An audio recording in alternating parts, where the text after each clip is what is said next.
book is a Seville, model number 5615. We did get the book with it.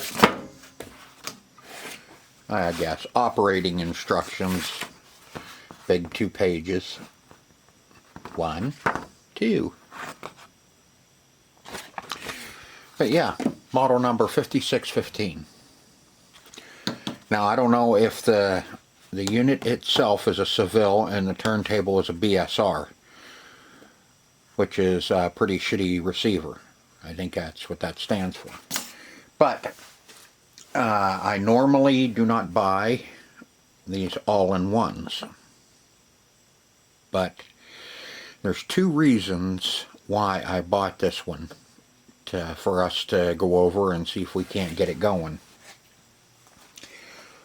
One, this is the very first stereo I ever owned, was a Seville with the BSR turntable. Now if I'm saying it wrong, I'm sorry, somebody will correct me. If not, that's what we're gonna go with. Second reason I bought this one, 8-track. Figured we haven't done an 8-track. I haven't seen any component 8-tracks. Just this stereo, and I have a portable that'll be coming up shortly too. So I'm starting to find a few 8-tracks. Why I want to do an 8-track is because we haven't done any 8-track players on the channel, and I want to see if we can't get one to work, because I have a potload of 8-tracks that I could go through a few of them and keep maybe 1 or 2 of them with some good tunes on it, and the rest of them I'll see if I can sell them. Okay, before we get her all put back together, I want to see if we can't get our front lights to work, you know, for each individual track. And like I said before, somebody has already been in here, because a lot of these wires should be all the way down on, there's a little wire tamer down there. And what I am trying to get to, and have a little bit more room, is there's a little plate that is, there we go, right down in here, that I am pretty sure has the contacts on it for the lights. Because if I tapped on it, our lights would come on. And now there's an E-clip on the top of it, and there's a spring underneath of it. And I want to pull the top off of this so we can maybe get to the plate. You have to excuse my fingers for a minute. I don't want the same thing to happen to this E-clip. That's what happened to our last one for the platter. Went flying across the garage and hit the wall.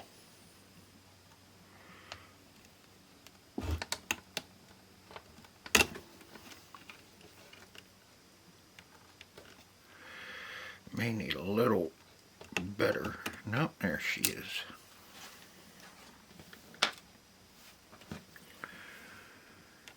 There you can see there's some grease on it. Now let's very carefully see if this will come up off of there. It's kind of hinged, yeah. And there's our plate. it gives us our,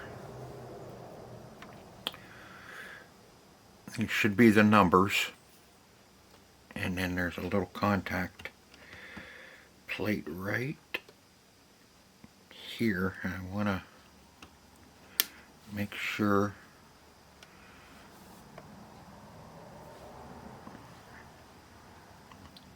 okay. Let me get this spun around a little bit.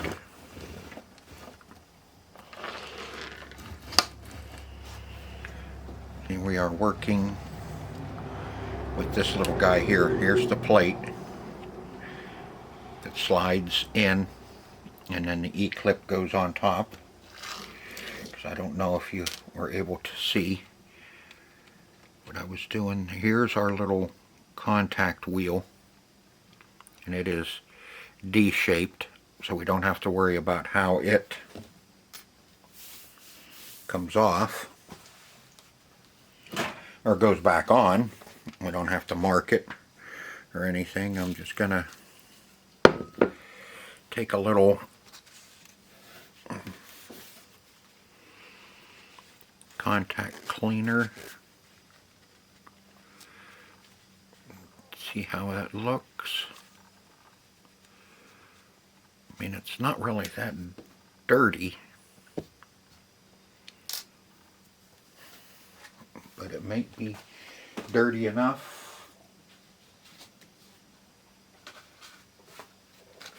And it's just not making good contact. I have a little bit of 1500 here, and just gonna clean those contacts up.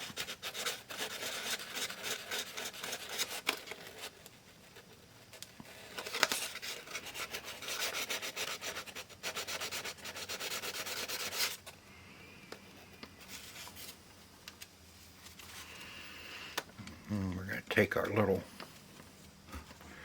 contact wheel here.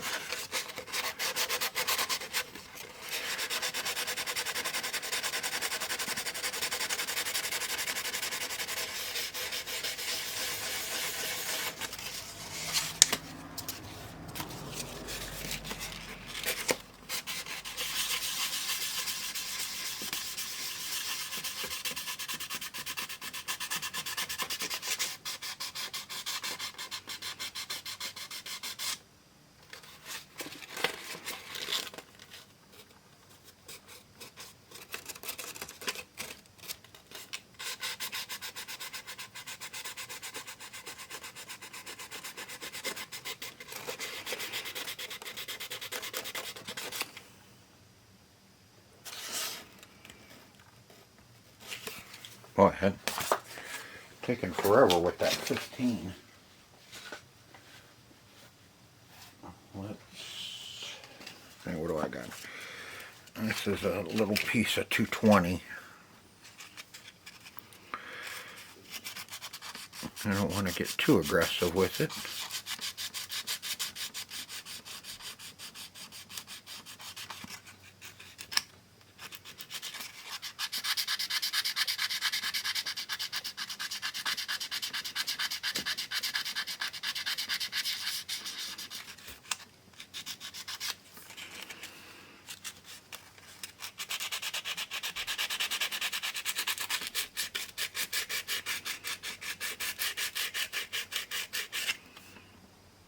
Better.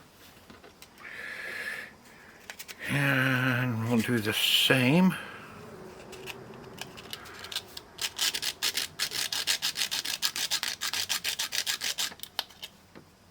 With that.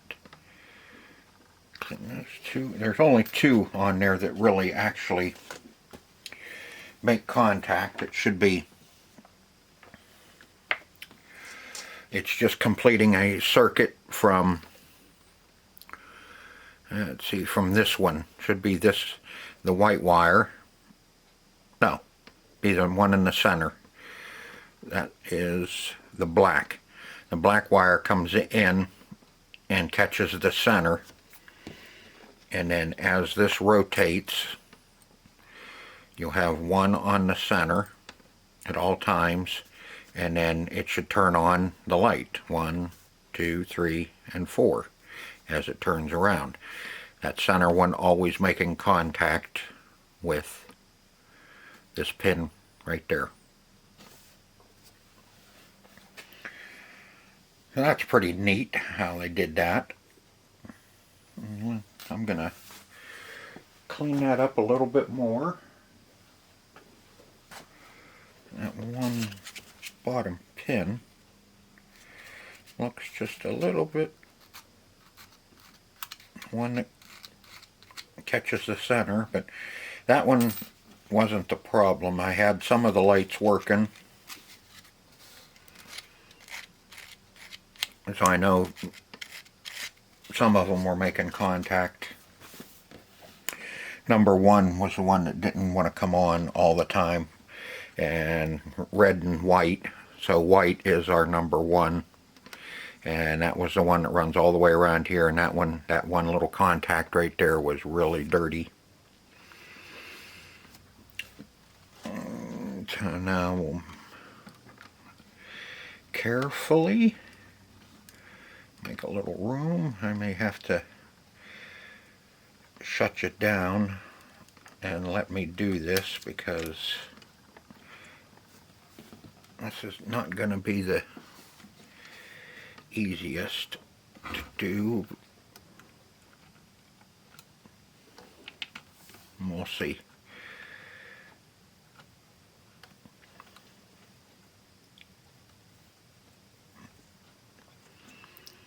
Now I do know what I want to do. Is I'm going to put a little dielectric grease on that.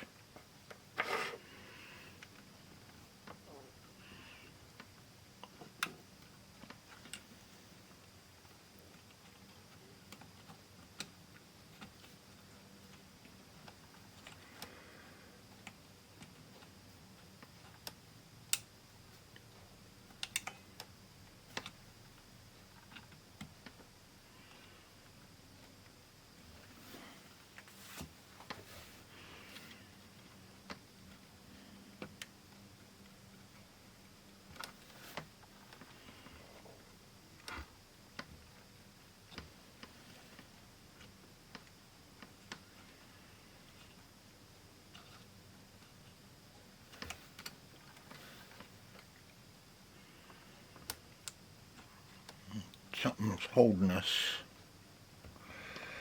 up.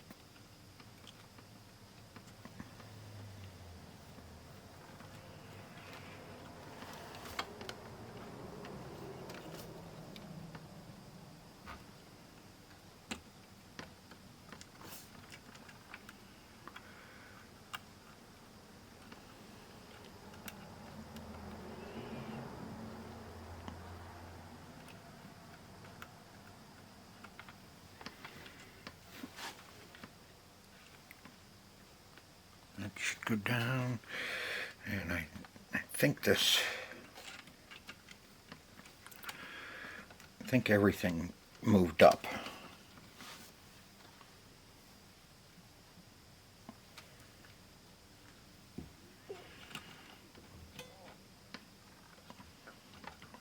Because we no longer have our pin sticking up through, our post sticking up through to put our E-clip on.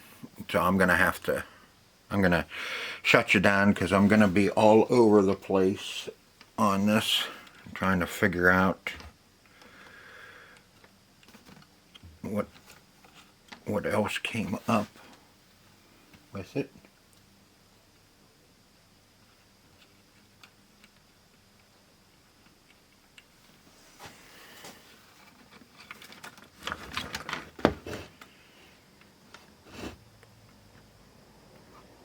Okay, there's nothing in the bottom. Alright, I'll bring you back when I find out something here. Okay, after fumbling around, I figured it out that, this has to go all the way down so our metal post comes up through, so it'll actually take the E-clip. what it is this is all part of the head too, as it's moving up and down, moving from track to track. So if you just wiggle the head, move it over a little bit, everything will slide back down on like it should be. Put our spring on, and like I said, you don't have to worry about marking this because it is keyed to only one position. It will only go on one way.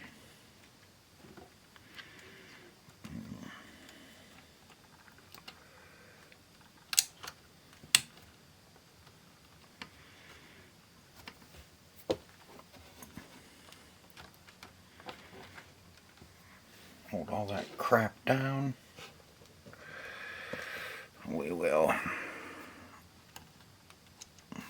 our little washer. Now comes the fun part.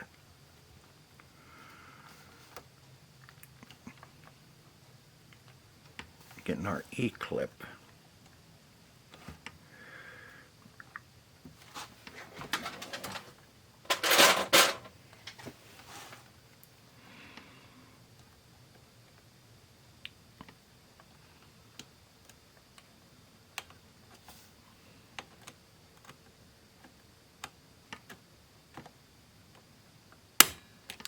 Oh, you rat. Thought I had it.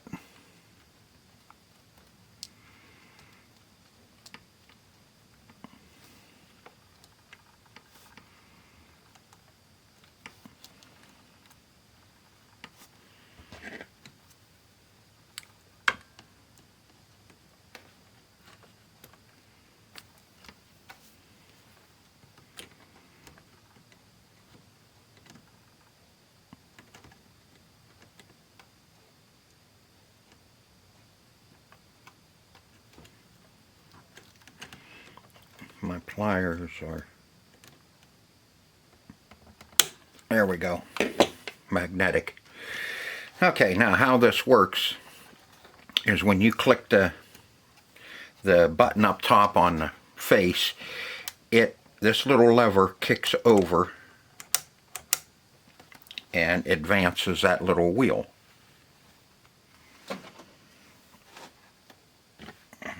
Now,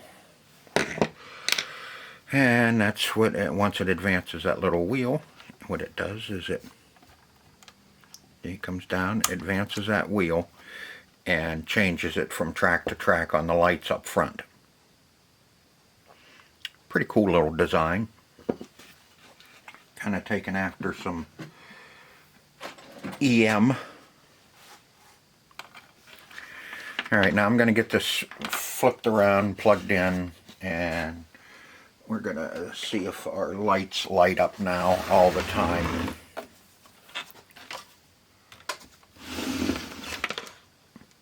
And then we can straighten out them wires. Okay, see now our one's lit up. 2, 3, 4, and 1. That 8-track's a little noisy. That's an old fog hat. Alright, now we got that all straightened out. Here, I'll show you what.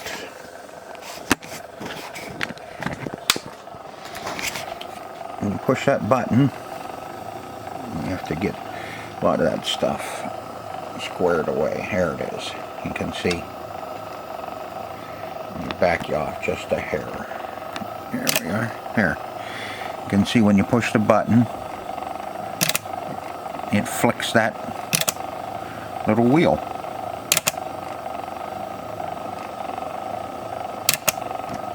You're looking right down and there. Here you can see a little better.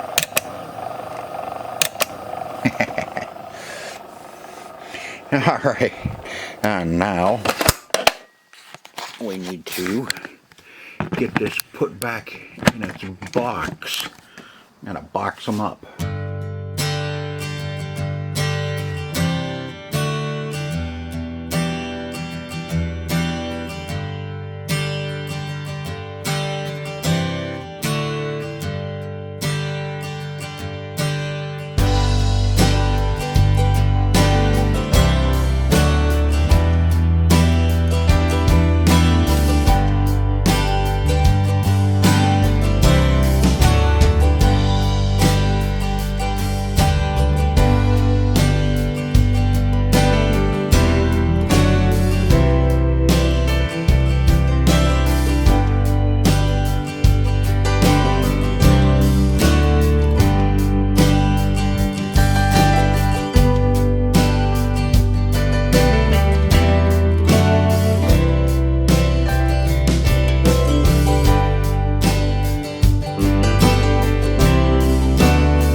somebody's drinking out of a puddle. uh, had company, so I had to stop what I was doing. And we got our turntable put back down in. We're gonna get it plugged in. I think one thing we should do before we try and play a record is I think we should probably take a look at the needle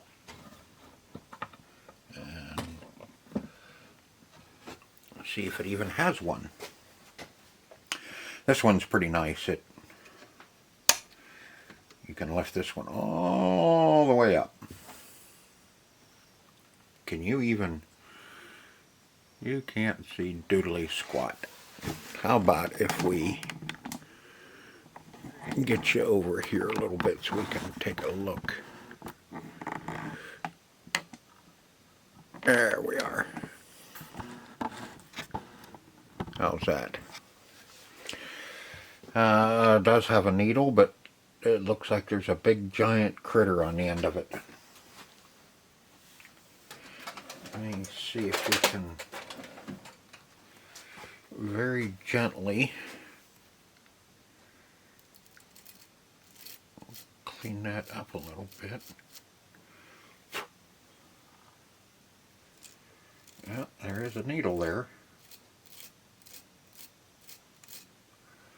The amount of crap that was on it, I know it wasn't doing anything. Here we go. Now on this one, see, this is, again, designed like our jukeboxes. Your spring right here, this spring is what controls the tension, the downward pressure on your needle. So if we find we're having a problem, we can adjust that spring. And let's see, I think if you stretch it out, it pulls up on it more. And if you squish it down a little bit, it'll put a little more pressure downward. Let's see, if am I thinking that right? See, if it was stretched out, then it would want to pull up on the tone arm. And if we scrunch it up, it should want to put more, leave more of the weight on the tone arm. Cool. Now let's oh, I know what we should do.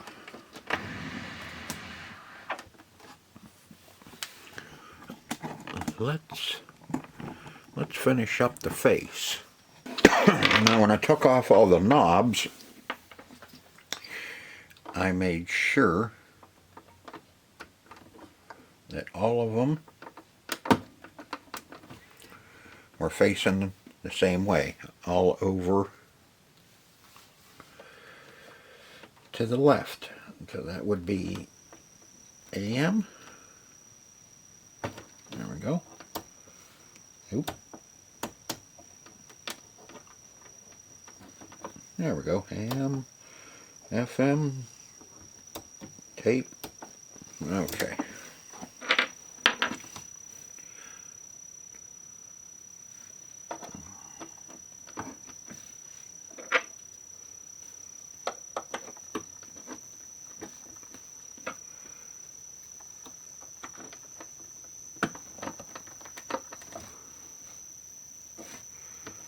There we go.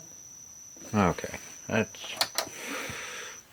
turn it on. Let's. It's closed this week, but on Sunday the 11th. Tape. Photo. So let's see what it does.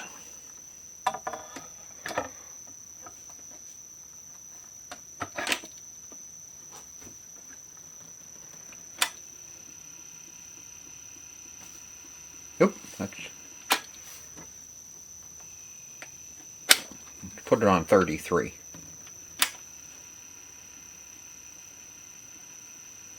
Now, can you put these on by hand? It's been so long.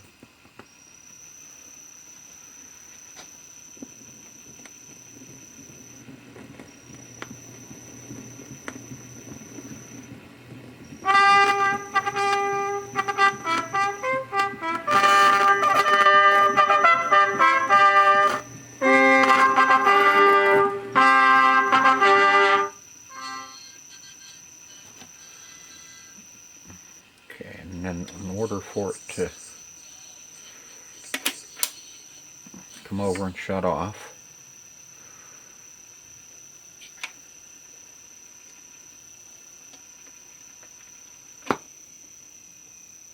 well, what do you know? It works! Okay, I'm gonna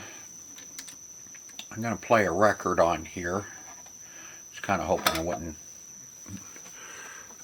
And I'm gonna see how everything works. We're gonna just hold on one second. We'll get to it. I want to see if it actually will drop the record. Yeah. So put that. Okay. And then on. Auto.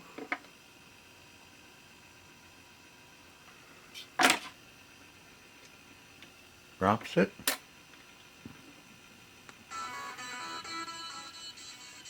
Okay, I'm gonna let it play through.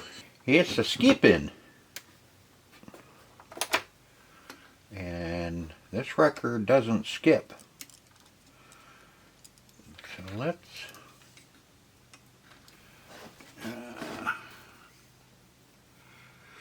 we're going to just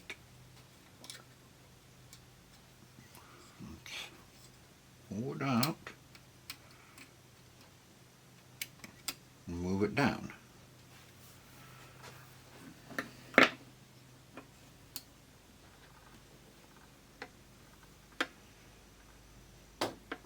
That feels better. Now try it again. Okay.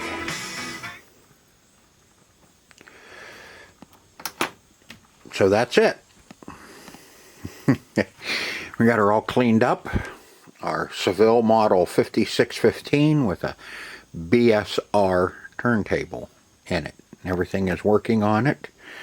The only thing we had to do was clean everything up, get everything freed up, lube some stuff, new belt in the 8-track, and like I said, get her cleaned up so she's presentable. Now this one I'm not going to do anything afterwards. This one is not being sold. This will stay here in the garage and be used for testing 8-tracks when I get them in. I've been using it to test some 8-tracks. I tested Jefferson Starship. It played for a while and then snapped.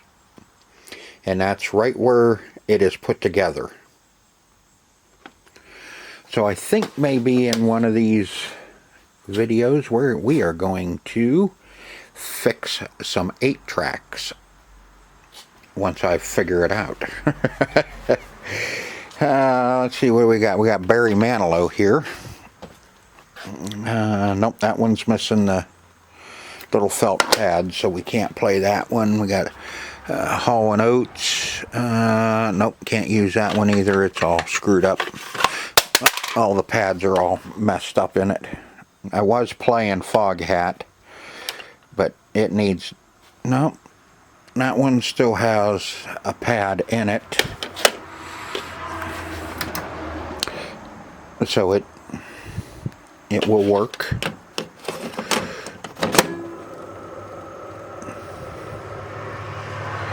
Wait for the car to go by.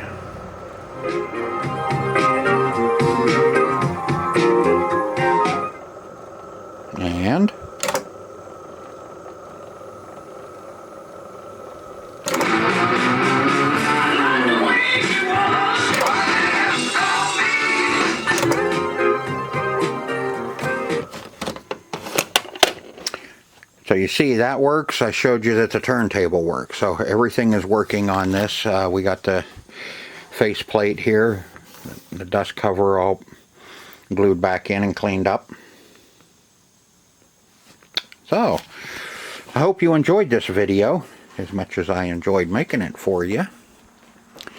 And if you like these types of videos, hit the thumbs up and subscribe if you want to see more of this content. So I hope to really see you on the next one. In the meantime, see ya. We did get the turntable working like it should. I showed you how to adjust the tension on the needle on these. I didn't clean the tape off because I'm not worried about it. You have that little spring. It's a tensioning spring. This is what actually puts pressure down on to your record. Now you can really get into it and get the weight, weigh it. There we go. And find out what the weight is. Usually they're 1.8 to 2.2 grams, and you can sit there and play with it as much as you want and get it down to where you want it. But I'm not really worried about the turntable. I have turntables. I was more interested in getting the 8-track working, but I figured I might as well get the turntable working as well, so it works good too.